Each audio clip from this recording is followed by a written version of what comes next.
9:30 ఆ టైంలో ఒక దొంగతనం జరిగిందని, అందులో బంగారు తర్వాత కొంత క్యాష్ పోయినట్టుగా కంప్లైంట్ ఇవ్వడం జరిగింది. అప్పటి నుంచి ఆ కేసు ఇన్వెస్టిగేషన్లోనే ఉంది మన దగ్గర. తర్వాత ఈ మధ్య మన ఎస్పీ గారి ఉత్తర్వుల మేరకు ఈ మొత్తం కేసెస్ అన్ని కూడా దొంగతనాల కేసులు, ప్రాపర్టీ అఫెన్స్లు అన్ని కూడా వెరిఫై చేయడం జరిగింది.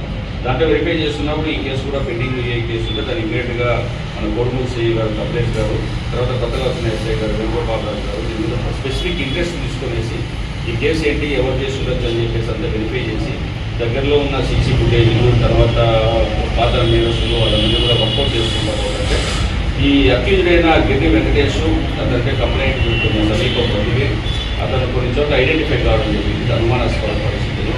ఇమీడియట్గా ఈ విషయంలో వెరిఫై చేసుకునేసి అతన్ని పికప్ చేసుకుంటే అతని దగ్గర కేసులో ప్రాపర్టీలో మొత్తం పోయిన బంగారు, వెండి సామాన్లతో పాటు క్యాష్ దాదాపు ₹1,00,000 వరకు క్యాష్ కూడా ఇంటాక్ట్గా దొరకడము, దాన్ని ఇమీడియట్గా రికవర్ చేసి వాళ్ళ తీసుకొచ్చి మనం కేసు అరెస్ట్ చేయడం కూడా జరిగింది.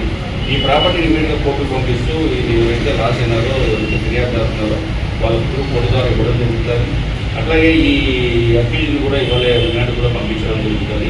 ఇతని మీద ఏమైనా పాత కేసులు ఉన్నాయా, ఇంకా ఇటువంటి వాళ్ళు దీంట్లో ఇతని అసోసియేట్స్ ఏమన్నా ఈ కోణాల్లో కూడా దర్యాప్తు జరగాల్సిందిగా అఫీసర్లకు చెప్పడం జరిగింది. అట్లాగే మిగతా ప్రాపర్టీ అఫెన్స్లో కూడా ఏమన్నా రోడ్ ఉందా, తమకు కానీ చుట్టుపక్కల